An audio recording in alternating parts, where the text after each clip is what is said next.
ओम नमः शिवाय। कथा शुरू करने से पहले हम शिव जी का ध्यान करेंगे। करोड़ों चंद्रमा के समान कांतिवान त्रिनेत्रधारी, मस्तक पर चंद्रमा का आभूषण धारण करने वाले, पिंगल वर्ण के जटाजूटधारी, नीले कंठ तथा अनेक रुद्राक्ष मालाओं से सुशोभित, वरदहस्त त्रिशूलधारी, नागों के कुंडल पहने, वर्ग चर्म धारण किए हुए, रतन जड़ित सिंहासन पर विराजमान शिव जी का हम ध्यान करते हैं। बुद्ध प्रदोष सर्व कामना सिद्धि के लिए बुद्ध प्रदोष व्रत किया जाता है। अब हम सुनेंगे कथा। त्रयोदशी व्रत भी कहते हैं। इस व्रत में दिन में एक बार भोजन करना चाहिए। इसमें हरी वस्तुओं का प्रयोग किया जाना जरूरी है। यह व्रत शंकर भगवान का प्रिय व्रत है। शंकर जी की पूजा धूप, बेलपत्र आदि से किया जाता है। प्राचीन काल की कथा है कि एक पुरुष का नया नया विवाह हुआ था। वह गौने के बाद दूसरी बार पत्नी को लिवाने के लिए अपने ससुराल पहुंचा और उसके सास ने कहा कि बुधवार के दिन ही पत्नी को लेकर अपने नगर जाएगा। उस पुरुष के सास ससुर ने, साले सालियों ने उसको समझाया कि बुधवार को पत्नी को विदा कराकर ले जाना शुभ नहीं है, लेकिन वह पुरुष अपनी जिद से टस से मस नहीं हुआ। विवश होकर सास ससुर को अपने जमाता और पुत्री को भारी मन से विदा करना पड़ा। पति पत्नी बैलगाड़ी में चले जा रहे थे। एक नगर के बाहर निकलते ही पत्नी को प्यास लगी। पुरुष लोटा लेकर पानी की तलाश में निकल पड़ा।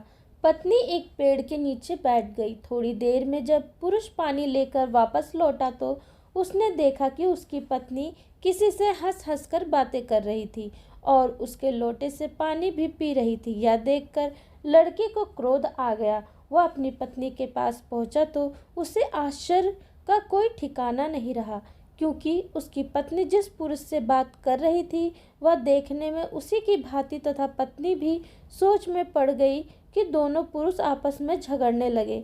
धीरे धीरे वहां भीड़ एकत्रित हो गई और सिपाही भी आ गए। हम सकल आदमियों को देखकर हर कोई आश्चर्य में पड़ गया। सिपाही ने स्त्री से पूछा, उसका पति कौन है? वह भी आश्चर्य में पड़ गई। तब पुरुष शंकर भगवान से प्रार्थना करने लगा, हे भगवान, हमारी रक्षा करें। मुझसे बहुत बड़ी भूल हुई है कि मैंने सास ससुर की बात नहीं मानी और बुधवार के दिन अपनी पत्नी को विदा करा लिया। मैं भविष्य में ऐसा कभी नहीं करूँगा। जैसे ही उसने प्रार्थना की, दूसरा पुरुष अंतर्ध्यान हो गया। इस तरह से पति पत्नी सकुशल अपने घर पहुँच गए। कहते हैं उस दिन के बाद से पति पत्नी नियम पूर्वक बुद्ध त्रयोदशी प्रदोष का व्रत रखने लगे। अतः ये व्रत हर मनुष्य को करना चाहिए। बुद्ध प्रदोष या त्रयोदशी के दिन गणेश जी की कथा जरूर सुननी चाहिए। गणेश जी की बुढ़िया से खीर खाने की कथा। एक बार भगवान गणेश बाल रूप में चुटकी भर चावल और चम्मच में दूध लेकर पृथ्वी लोक में निकले। वे सबको अपनी खीर बनाने को कहते जा रहे थे, पर सबने उनकी बात को अनदेखा किया। इसी दौरान एक गरीब बुढ़िया ने उनकी खीर बनाना स्वीकार कर एक भगोना चूल्हे पर चढ़ा दिया। इस पर गणेश जी ने घर का सबसे बड़ा बर्तन चूल्हे पर चढ़ाने को कहा। बुढ़िया ने बाल लीला समझते हुए घर का बड़ा भगोना उस पर चढ़ा दिया। कुछ देर में ही एक चमत्कार हुआ। गणेश जी के दिए चावल और दूध बढ़ गए और पूरा भगोना उससे भर गया। इसी बीच गणेश जी नहाने के बाद खीर खाने की बात कहते हुए वहां से चले गए। पीछे से बुढ़िया के पोते पोती आए तो भूख लगने पर बुढ़िया ने उन्हें वह खीर खिला दी। खीर बनते देख रही पड़ोसन को भी बुढ़िया ने एक कटोरा भरकर खीर दे दी। बेटे की बहू ने भी चुपके से एक कटोरी खीर खाने के साथ एक कटोरा खीर छिपा दिया। इसके बाद भूख लगी तो बुढ़िया ने भी खाने के लिए खीर हाथ में ले ली और बोली, आजा रे गणेश, खीर खा ले। तभी गणेश जी वहां पहुंच गए और बोले कि मैंने तो खीर पहले ही खा ली। जब बुढ़िया ने पूछा कि कब खाई, तो वे बोले कि जब तेरे पोते पोती पड़ोसन बहू ने खाई तभी मेरा पेट भर गया।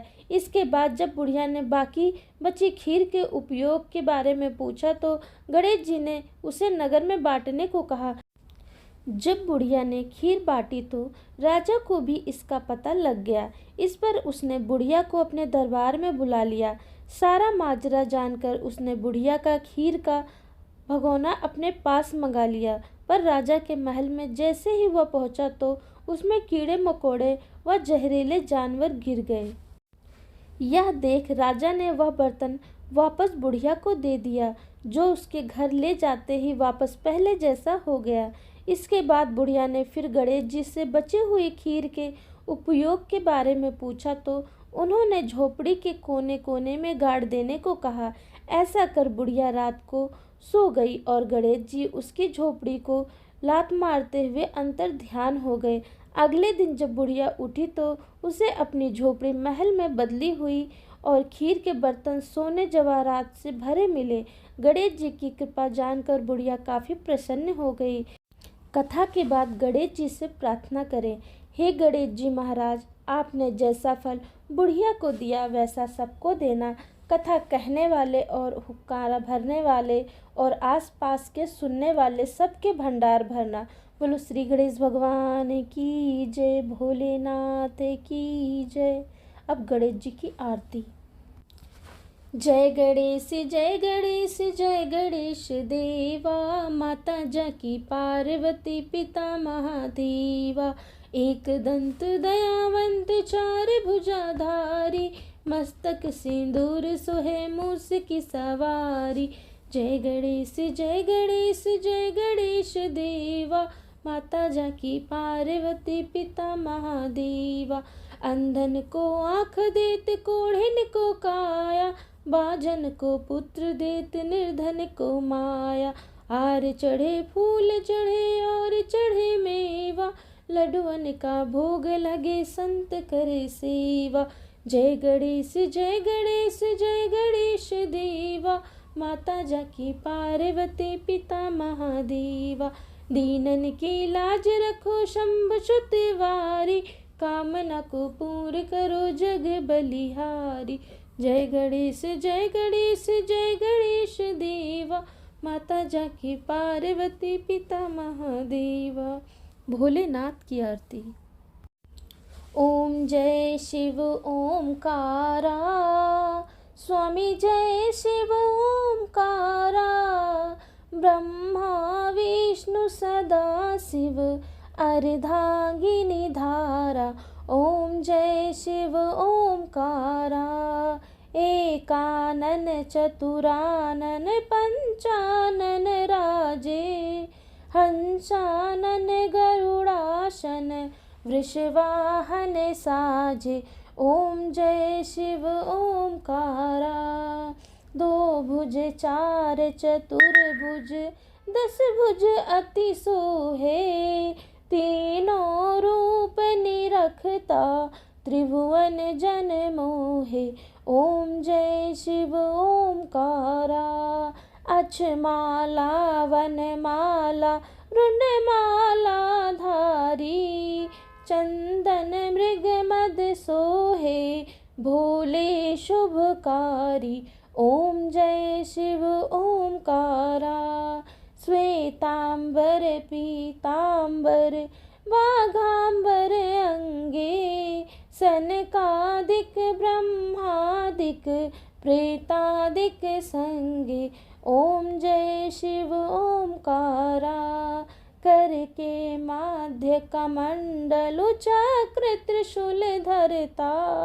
जग करता जग हरता, जग पालन करता। ओम जय शिव ओमकारा, ब्रह्मा विष्णु सदा शिव, जानत अविवेका। प्रणवाक्षर के माधे, ये तीनों एका। ओम जय शिव ओमकारा, त्रिगुण स्वामी जी की आरती जो कोई जन गावे। कहत शिवानंद स्वामी, मन वांछित फल पावे। ओम जय शिव ओमकारा, स्वामी जय शिव ओमकारा। कथा आरती अच्छी लगी हो तो प्लीज़ एक लाइक ज़रूर करें और कमेंट भी ज़रूर करें। कमेंट में ओम नमः शिवाय, ओम गंगणपते नमः ज़रूर लिखें। धन्यवाद।